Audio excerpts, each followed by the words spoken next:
Good morning student. Today we are going to see the last part of our lesson number 3 types. Before this period we saw the meaning of tide. We saw the scientific reason why tides occur. Then we saw the types of tides. There are two types of tides, spring tide and neap tide. Then we saw the factors responsible for the occurrence of tide, centrifugal force and gravitational force. Then we saw the effects of tides, means what happened. Then we saw timing of the tides change daily, how and why the timing of tides change daily. Now we are going to see the geographical explanation. Then at the last moment we saw try this, that take a wide open large dish, keep a dish on a table or a flat surface, fill water in the dish up to the rim. यहाँ पर हमें एक large dish लेने के लिए कहा है, उसे टेबल के सरफेस पे रखना है और उसके बाद में हमें पूरी डिश जब तक नहीं भरती तब तक उसमें पानी डालना है. We have to generate waves in the dish, और फिर उस डिश में हमें वेव जनरेट करनी है. It's possible to generate waves without touching or showing the dish. Try doing so. Without उस डिश को टच किए या बिना हिलाए उसे क्या हम उसमें उस पानी में वेव्स जनरेट कर सकते हैं. In what different ways can you generate waves in the dish. अगर बिना हाथ लगाए हम वेव्स जनरेट कर सकते हैं तो और कौन से ऐसे तरीके हैं कि जिन्हें यूज करके हम उस पानी में वेव्स जनरेट कर सकते हैं. अब उसका कुछ जियोग्राफिकल एक्सप्लेनेशन हमें दिया है. Waves, if you blow air over hot milk or tea while drinking, ripples are generated on the milk or the tea.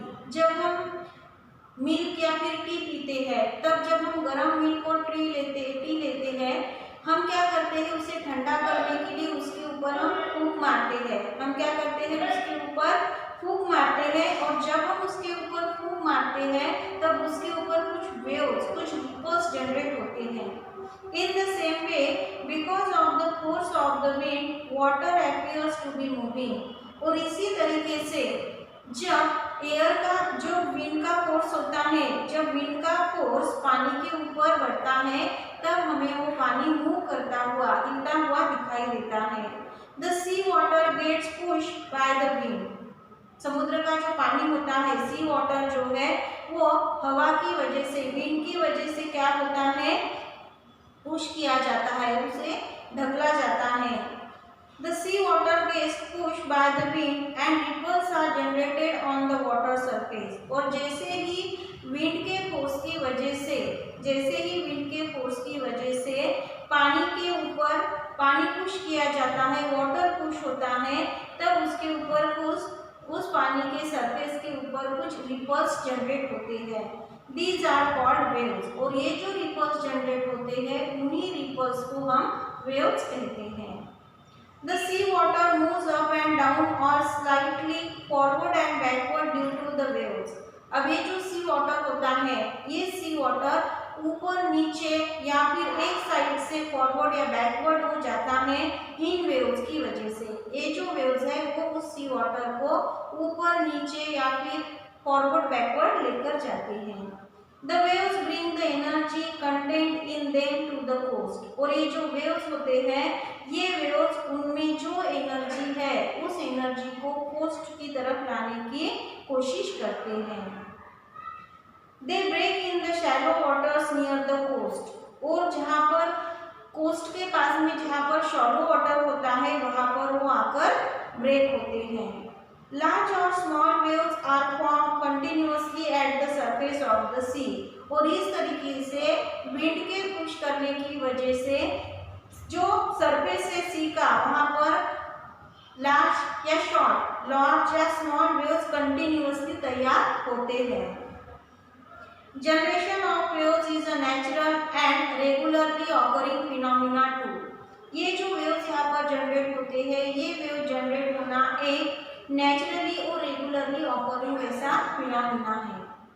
C figure 3.10, यहाँ पर 3.10 फिगर में हमें waves coming to the coast, समुद्र किनारे पे आते हुए वेव्स की यहाँ पर डायग्राम दी है। Structure of the waves, the sea water get push up and down because of the wind, wind की वजह से जो सी वाटर है वो ऊपर नीचे पुश होता है। The raise up portion of a wave is called crest and the depressed one is called trough. Raised up portion of the wave, wave का ये जो ऊपर का हिस्सा है उसे क्रिस्ट कहते हैं, और जो डिप्रेस्ड यानी कि जो नीचे का हिस्सा रहता है उसे ट्रफ कहते हैं। If a strong wind is blowing in one direction, large waves are generated. अगर स्ट्रॉन्ग ऐसा विंड एक ही डायरेक्शन में ब्लो करता है, स्ट्रॉन्ग ऐसा विंड अगर एक ही डायरेक्शन में बहता है, ब्लो करता है, तो वहां पर लार्ज वेव्स सी वाटर में जनरेट होते हैं।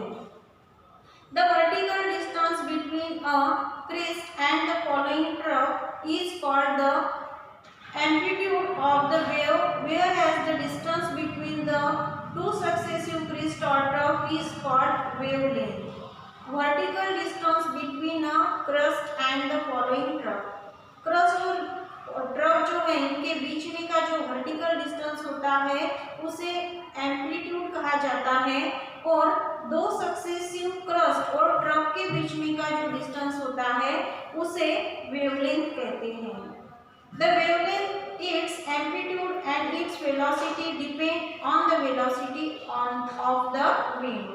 अब ये जो वेवलेंथ है, जो एम्पलीट्यूड है और वेलोसिटी जो उसकी है, ये सभी velocity depend on the velocity of wind, ये सभी डिपेंड होता है वेव्स की वेलोसिटी पे। यहाँ पर हमें फिगर 3.11 दिया हुआ है। इस फिगर में हमें ट्रफ क्या है, वेवलेंथ क्या है और यहाँ पर क्रेस्ट क्या है, इसकी फिगर है। Next point is velocity of waves. If we stand at the coast we feel the waves are coming towards the coast. अगर हम समुद्र किनारे पे खड़े होते हैं और अगर हम समुद्र के पानी की तरफ देखते हैं तो हमें ये जो वेव्स है वो किनारे की तरफ आती हुई दिखाई देती है। If a floating object is thrown at a distance in the sea we find the object moving up and down at the same place.